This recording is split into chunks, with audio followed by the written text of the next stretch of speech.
I'm going to get into some pretty reality-changing, life-shifting, psyche-rearranging things today that are going to help you live your life and reclaim your power to a degree that you can manifest anything that you want, not in airy-fairy, poof, it's there sort of way, but at least the reclamation of your power and your remembrance that you can do this and you have free will, so that way you don't live your life stuck in victim mode. So since we are all fractals of God, the universe, if you don't want to call it God, this inherent oneness that ties us with everything in the void, the form, as individual beings, we inherently have the ability to create and choose our lives through our actions, through our embodiment.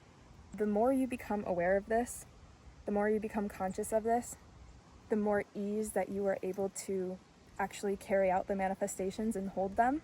I want to talk about some things that our minds tend to slip into that hold us back from creating the realities that we want. And a big one of that is our minds stuck in survival mode. For a very long time in human history, we have had to focus on immediate primal survival.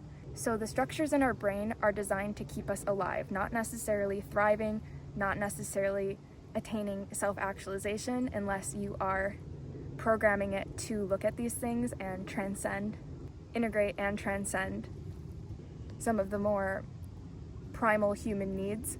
And I want you to think about when something's happening in your life, when something's going chaotic or you get a phone call, are you going to the worst case scenario here? Are you noticing that your mind is filling in the blanks with negativity or anxiety, fear, you're worrying? Or are you very optimistic? Are you imagining the best case scenario? Are you filling in the blanks with potential outcomes that you actually want?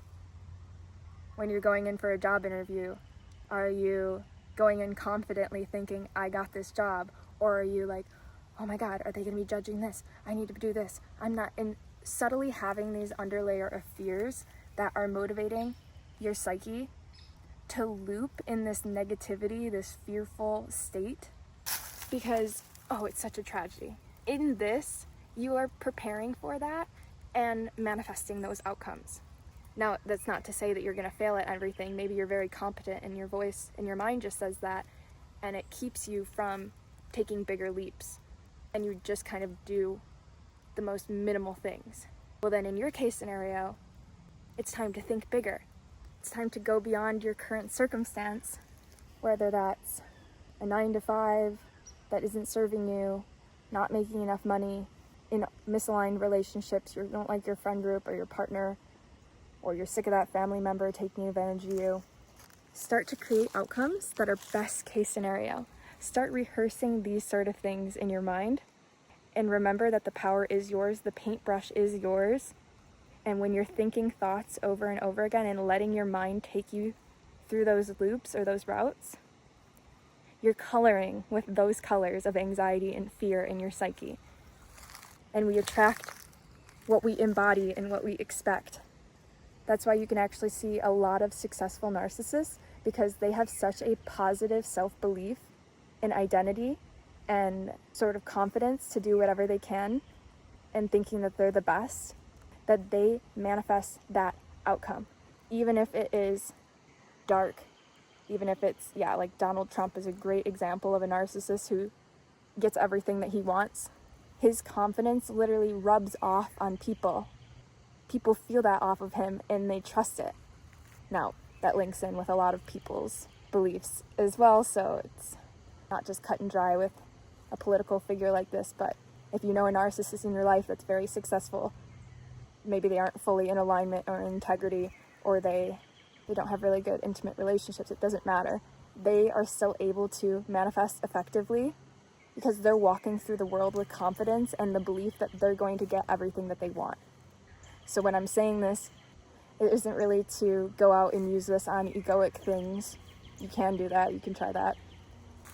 But something to just think about on a deeper level of what it is that you really want.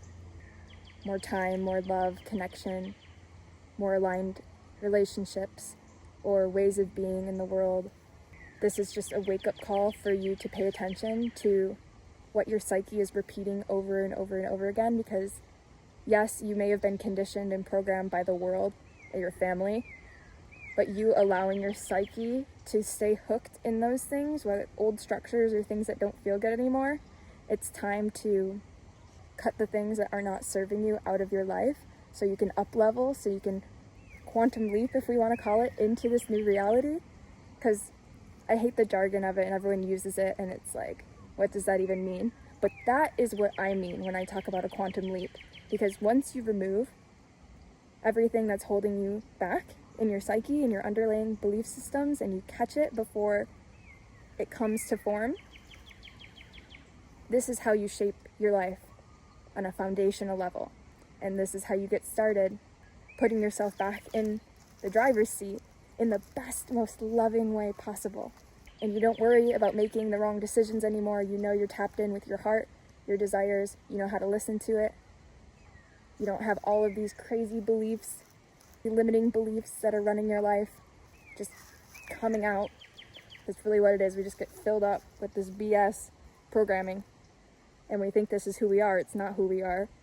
And I just want all of you to know this deeply so you can also tap into this experience of consciousness and a sense of alive, loving awareness so you can live your life while it's here in the best way possible and give yourself the permission to expand and come home to your seat as the creator. I think I'm going to end it here. Thank you guys so much for listening to this message and my heart. I hope this helped you remember the power that you wield in creating your reality, and I can't wait to see what you do with it. I love you. Don't forget to like and subscribe if this resonated, and I will see you next time.